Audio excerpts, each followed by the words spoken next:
No fue el mensaje lo que me destrozó. Fue la naturalidad con la que sonó en nuestra casa. Buenos días, amigos. No les robaré mucho tiempo. Solo quiero pedirles que me ayuden a alcanzar el objetivo de 5,000 suscriptores y que se suscriban a mi canal Historias de Engaños. Espero que les guste la historia de hoy. Por favor, denle a me gusta y compartan el video con sus amigos. Les agradezco mucho a todos por ver el video. Que lo disfruten. Estábamos viendo la televisión cuando su móvil se conectó solo al Bluetooth. Sin aviso. Sin permiso. Una voz masculina llenó el salón. Lo de anoche fue un error, ¿o no? Ella se lanzó al mando como si hubiera tocado fuego. Demasiado rápido, demasiado tarde. Y entonces llegó el segundo mensaje. Espero que ya hayas encontrado los documentos de tu prometido. El silencio que vino después no fue normal. Fue pesado. Definitivo.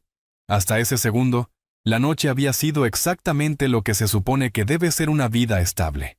Platos de la cena apilados en el fregadero de nuestro piso en un barrio tranquilo de Valencia. La televisión con el volumen bajo, repitiendo una serie antigua que nunca terminábamos de ver. Las luces tenues, porque a Clara le gustaban así. Decía que la calmaban. Yo estaba sentado en el sofá, con los pies sobre la mesa baja, contestando correos del trabajo que siempre prometía dejar para el día siguiente. Clara estaba a mi lado, apoyada en mi hombro. Su móvil, boca abajo, descansaba sobre su muslo. Había estado inquieta toda la noche, no nerviosa, atenta. Se levantaba a beber agua sin haber terminado la anterior. Acomodaba la manta una y otra vez. Miraba hacia el pasillo como si esperara algo, o a alguien. Lo noté, y decidí ignorarlo. No todo tiene que analizarse, me dije. Hasta que la voz volvió a sonar. Era una voz segura, cómoda, una voz que asumía intimidad. No hablaba como alguien que se esconde, hablaba como alguien que pertenece. Cuando apagó la bocina, el daño ya estaba hecho. La televisión seguía sonando, pero el aire entre nosotros había cambiado. La miré de reojo, estaba pálida, con los ojos fijos en la pantalla negra, como si esperara que todo se corrigiera solo. Abrió la boca, la cerró, respiraba rápido, mal. Y antes de que yo pudiera decir una sola palabra, el teléfono volvió a conectarse. El segundo mensaje fue distinto, más corto, más frío. No hablaba de sentimientos, hablaba de documentos, urgencia, consecuencias, cosas que no estaban bien aseguradas. No sonaba preocupado, sonaba profesional. Clara agarró el móvil y lo apagó por completo. Le temblaron los dedos lo justo para que yo lo viera. Se levantó y fue a la cocina dándome la espalda, hablando sin parar. Que si el Bluetooth falla, que si configuraciones antiguas, que si estas cosas pasan.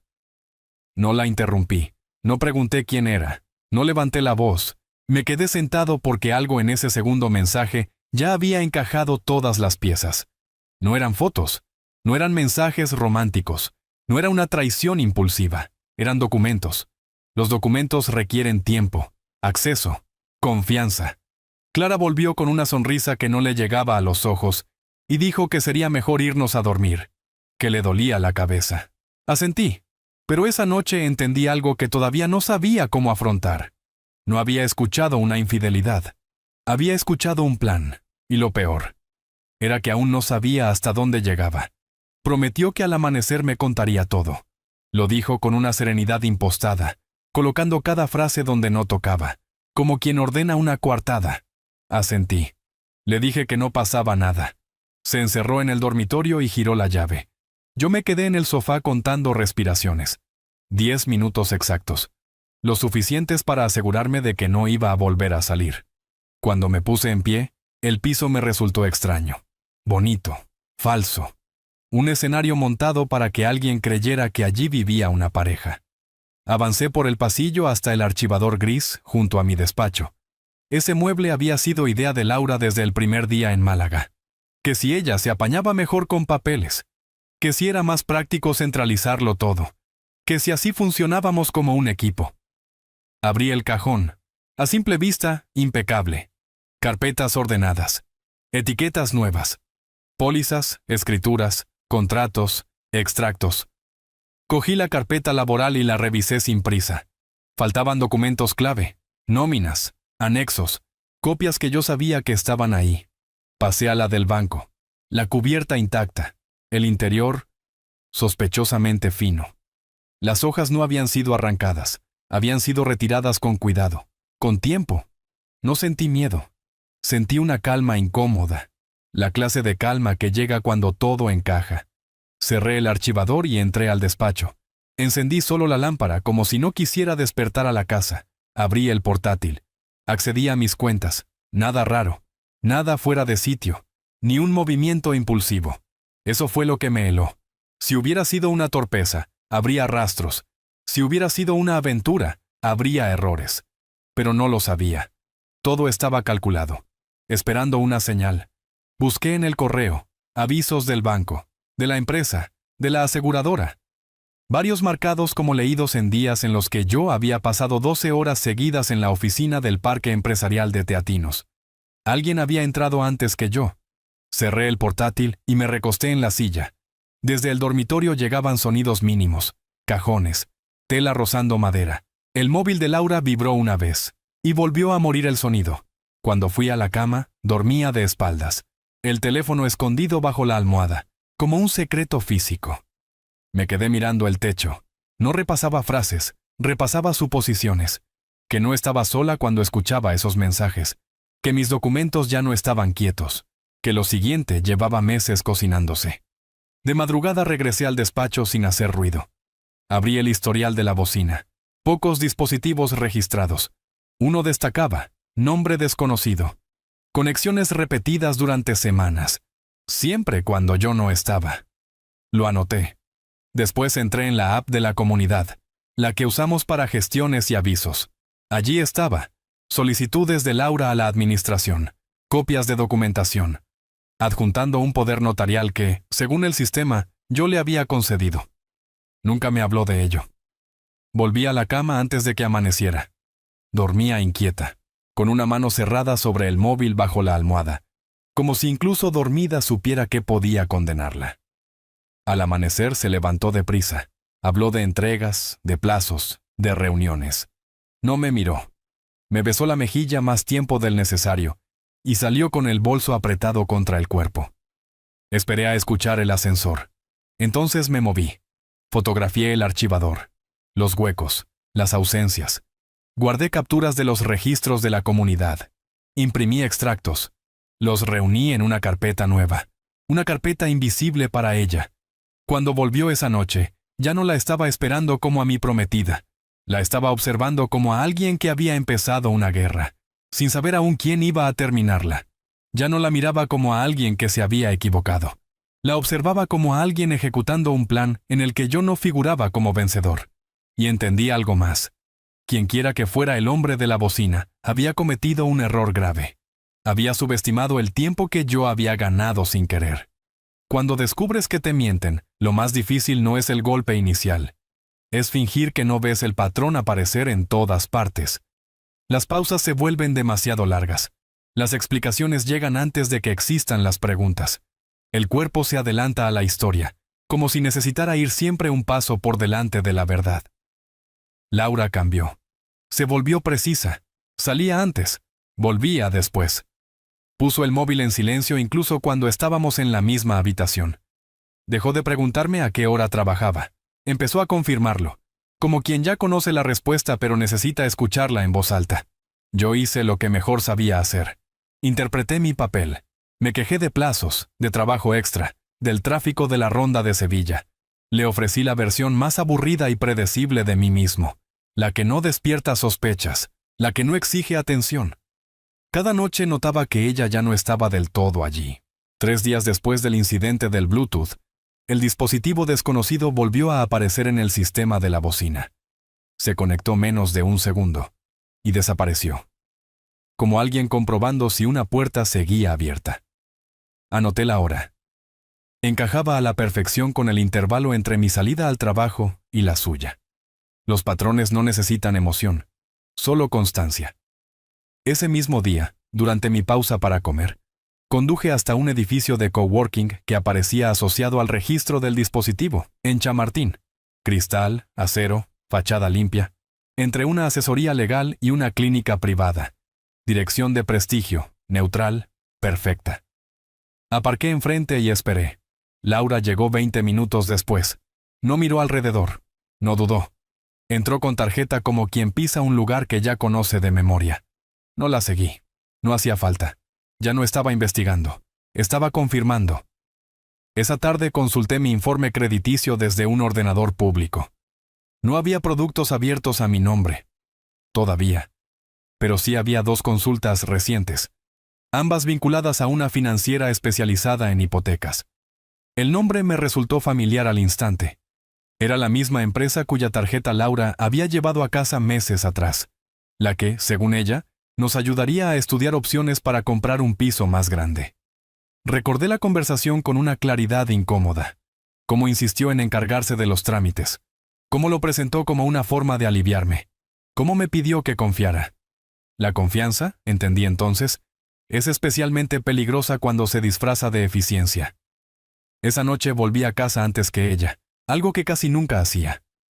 Encendí su portátil usando una contraseña antigua. Nunca la había cambiado. El historial estaba limpio, demasiado limpio. Pero la memoria caché aún guardaba restos, entradas de calendario que no aparecían en nuestra agenda compartida. Actividad en la nube ligada a una carpeta privada, no sincronizada con ningún dispositivo común. No la abrí. Las prisas arruinan la información valiosa. Copié metadatos, fechas, tamaños de archivo, ubicaciones de acceso. El patrón era perfecto. Todo se actualizaba mientras yo trabajaba. Todo se conectaba desde el mismo edificio. El hombre de los mensajes no era un accidente, no era una aventura, era una estructura. Al día siguiente, Laura me dijo que quería aplazar la boda. Habló de estrés, de mal momento, de empezar sin presión económica. Propuso poner algunas cuentas a su nombre de forma temporal, solo hasta que todo se estabilizara. Acepté, y en ese instante, sin que ella lo supiera, el plan dejó de ser solo suyo. El alivio fue inmediato, casi físico. Su cuerpo se aflojó. Se apoyó en mí con una familiaridad que no veía desde antes de aquella noche del Bluetooth. Creyó que había recuperado el timón. Esa fue su lectura, la equivocada. Cuando se durmió, respirando hondo, entré por fin en la carpeta privada. No había mensajes, ni confesiones, ni emociones mal contenidas. Había números, hojas de cálculo meticulosamente ordenadas, calendarios, listas de bienes, evaluaciones de riesgo, notas técnicas firmadas con unas iniciales que tardé unos segundos en identificar. JC. Los archivos proyectaban escenarios distintos según el régimen matrimonial. Sociedad, separación, duración estimada del matrimonio, activos activos en caso de ruptura. Algunas filas estaban marcadas como óptimas, otras como inestables. Una columna destacaba por encima de todas. Plan alternativo. Cerré el portátil. Me quedé a oscuras, escuchando el zumbido constante del frigorífico desde la cocina. Aquello no era una infidelidad. Era logística. A la mañana siguiente llamé al banco desde el coche. Preguntas genéricas, hipotéticas, las que no levantan alarmas, pero confirman exactamente lo vulnerable que estás. Después llamé a un abogado. Recomendación directa de un antiguo compañero del máster. Pedí cita con la excusa de revisar un contrato. La preparación es invisible, hasta que termina. 2 días más tarde, Laura anunció que se iría unos días a Ronda para despejarse, que necesitaba aire, que nos vendría bien a los dos. Hizo una maleta pequeña. En cuanto salió por la puerta, accedí a la red compartida y descargué todo. Cada archivo, cada borrador, cada registro que mencionara mi nombre, mis bienes o mi trabajo. Copias en varios dispositivos, copias físicas impresas. No modifiqué nada. La verdad resiste mejor cuando no se toca. Esa misma noche recibí un correo del departamento de beneficios de mi empresa.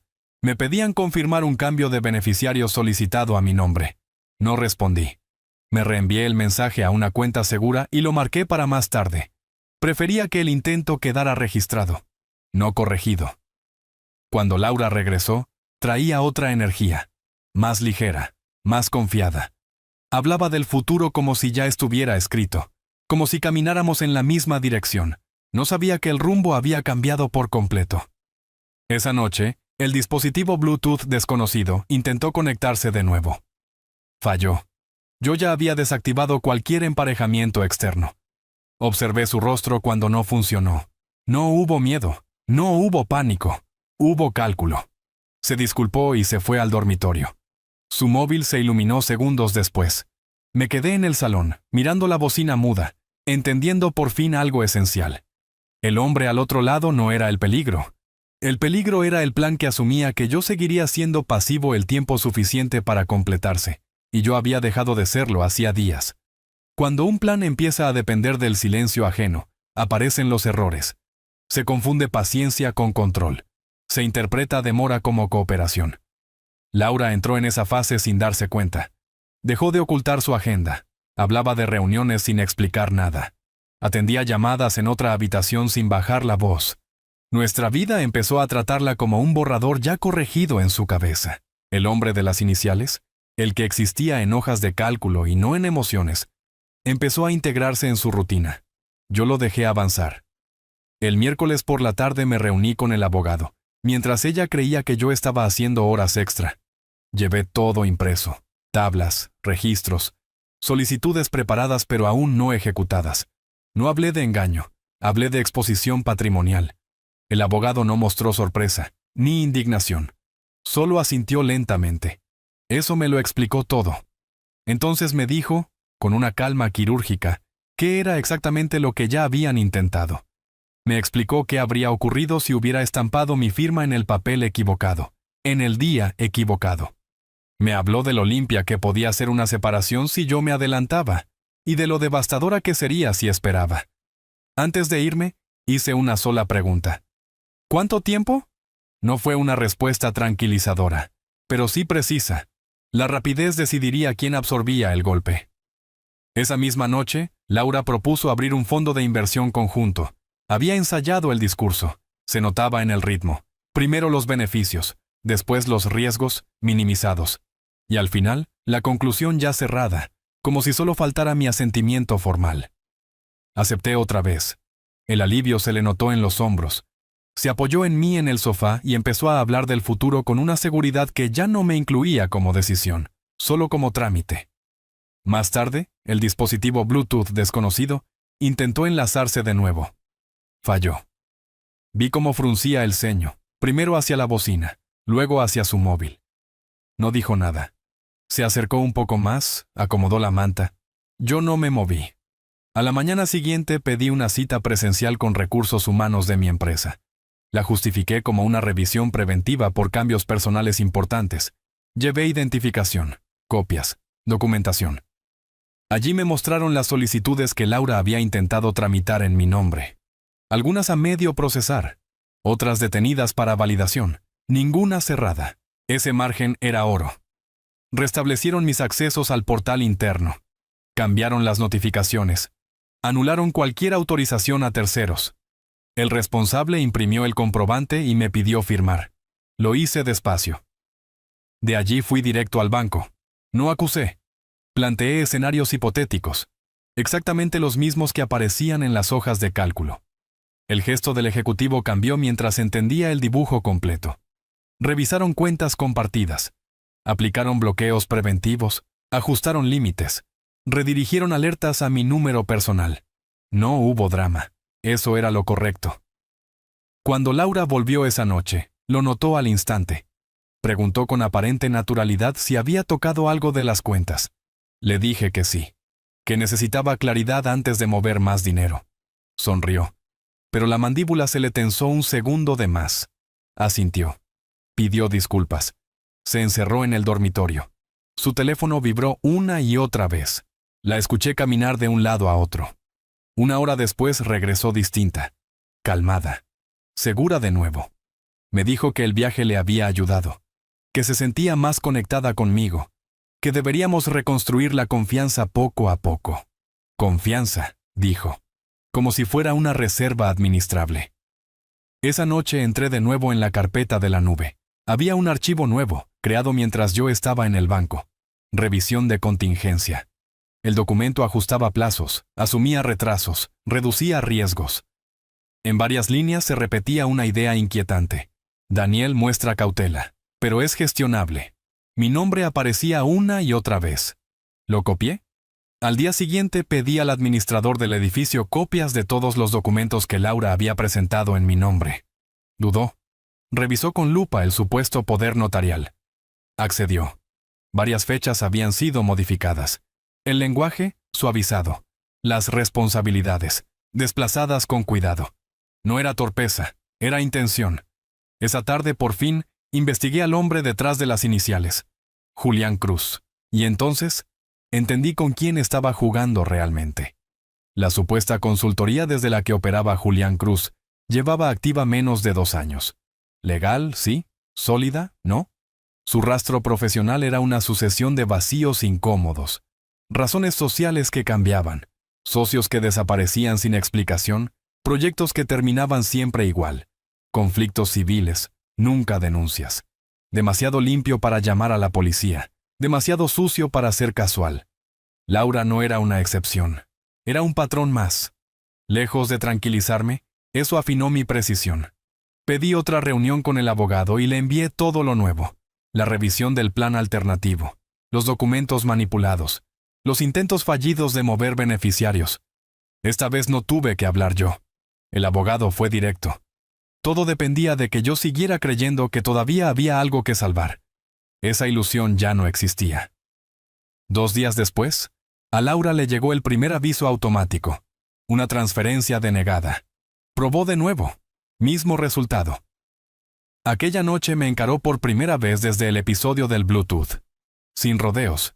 Quiso saber por qué el dinero no se movía. Le dije que antes de seguir necesitábamos transparencia absoluta. Que no firmaría nada sin entenderlo todo. Me sostuvo la mirada en silencio. No buscaba convencerme. Estaba calculando. Eligió confesar solo lo imprescindible. Reconoció que colaboraba con un asesor financiero. Lo presentó como prevención. Como un respaldo por si nuestra relación fracasaba. Como algo que había hecho por los dos. La dejé terminar. Luego mencioné las tablas. La sangre le abandonó el rostro. Mencioné los escenarios alternativos. Se dejó caer en la silla. Pronuncié un nombre. Julián Cruz. No respondió. Ese silencio pesó más que cualquier prueba. Más que cualquier mensaje reproducido en voz alta. Le dije que necesitaba distancia. Que pasaría unos días fuera para pensar. Preparé una maleta con calma quirúrgica mientras ella intentaba recomponer el control perdido. Reformular. Redirigir. Ganar minutos. No se los di. Desde el hotel cerré lo que faltaba. Cuentas separadas. Avisos legales. Confirmaciones laborales. Blindaje patrimonial. Cuando Laura entendió que el plan ya no respondía a sus manos, era tarde para recuperarlo. Y el hombre que debía guiarla había dejado de contestar. Porque todo plan que se apoya en la pasividad ajena se derrumba cuando esa pasividad desaparece. Y yo llevaba días fuera de ese papel. La primera notificación llegó a la mañana siguiente. Seca. Administrativa. Implacable. Confirmación oficial. Las cuentas compartidas quedaban bloqueadas a revisión, con requerimientos documentales que ella ya no podía controlar. Me llamó 3 veces antes de comer. No atendí. Esa misma tarde llegó el segundo aviso, esta vez del edificio. Accesos restringidos, autorizaciones revisadas. Cualquier gestión exigía doble validación. Laura fue en persona. No la dejaron pasar. Aquella noche apareció en mi hotel sin avisar. La vi por la cámara del vestíbulo. Al principio, serena, ensayada, convencida de que aún podía persuadirme. Cuando recepción le negó el contacto, la máscara se resquebrajó. No bajé. Al volver a la habitación ya se había ido. El mensaje que dejó fue simple. Hablar, explicar, arreglar. Las explicaciones solo importan cuando todavía hay margen. El último movimiento fue silencioso. Mi abogado presentó las notificaciones formales. Uso indebido de documentación, intentos de disposición patrimonial sin autorización, lenguaje técnico, preciso, definitivo. Ahí terminó su versión de la historia. El documento no señalaba culpables ni lanzaba acusaciones emocionales. Era frío, cronológico, irrefutable, hechos ordenados, evidencias adjuntas. Julián Cruz recibió copia ese mismo día. Respondió rápido, demasiado rápido. Un mensaje breve, defensivo, torpemente redactado. Negó cualquier implicación real. Redujo su rol a una asesoría puntual. y exigió que cualquier contacto posterior se hiciera exclusivamente a través de su abogado. Ese mensaje fue su fallo. Porque no generó una disputa. Activó un sistema. El organismo profesional que regulaba su actividad abrió de forma automática un expediente al recibir la documentación. La aseguradora de la consultora pidió aclaraciones formales.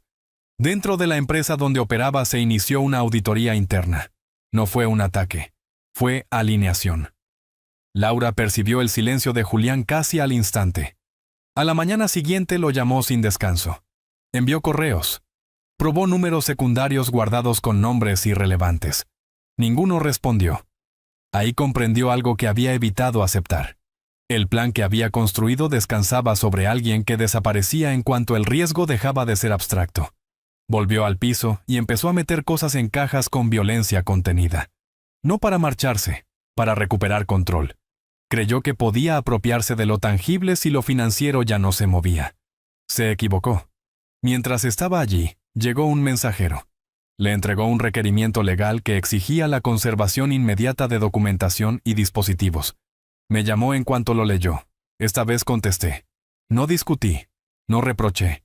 Le dije que el compromiso se daba por terminado. Que cualquier contacto futuro se canalizaría por vía legal. Que dejara de intentar alcanzarme directamente. Intentó negociar. Cerré la llamada. 2 días después, la firma de Julián lo suspendió de manera preventiva. Sus perfiles desaparecieron de portales profesionales en cuestión de horas.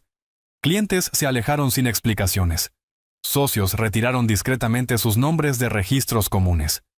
El silencio que había sido su escudo se volvió absoluto. Laura trató de recomponer su imagen entre amigos y familiares. Habló de confusión, depresión, de errores compartidos. La versión no resistió. Aparecieron papeles. Las fechas no encajaban. Las historias cambiaban según quién escuchara. La credibilidad se erosionó sin ruido, pero sin pausa. Una semana después llegó el último movimiento. El banco concluyó su revisión interna. Quedaron registrados los intentos de iniciar operaciones bajo autorizaciones modificadas. Las alertas confirmaron las inconsistencias. El informe no hablaba de delito penal. Recomendaba acciones civiles. Eso fue suficiente. El acceso de Laura a varias cuentas fue cancelado de forma permanente. Solo conservó aquello que pudo demostrarse como estrictamente suyo. Todo lo demás quedó protegido. Se marchó el fin de semana siguiente. Sin escenas. Sin confrontaciones. Sin despedidas.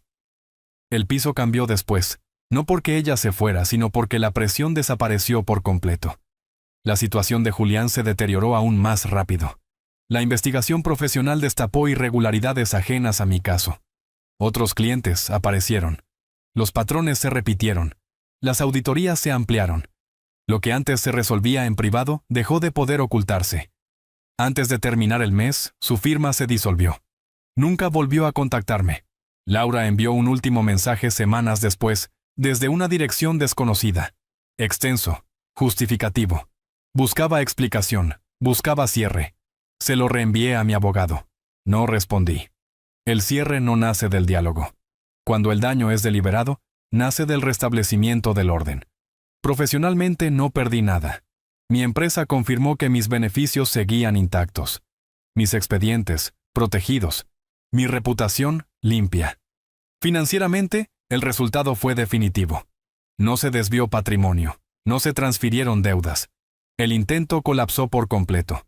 En lo social, las consecuencias se resolvieron solas. Las conversaciones se apagaron. Las invitaciones dejaron de llegar. Laura aceptó trabajos por proyecto en otra firma. 3 meses después, todo era provisional. La autoridad que antes utilizaba ya no la acompañaba. No seguí su vida. No era necesario. La noche en que el Bluetooth habló no fue una casualidad. Fue el punto exacto en el que un plan diseñado para funcionar en silencio chocó contra la realidad. Y la realidad no negocia cuando hay documentos.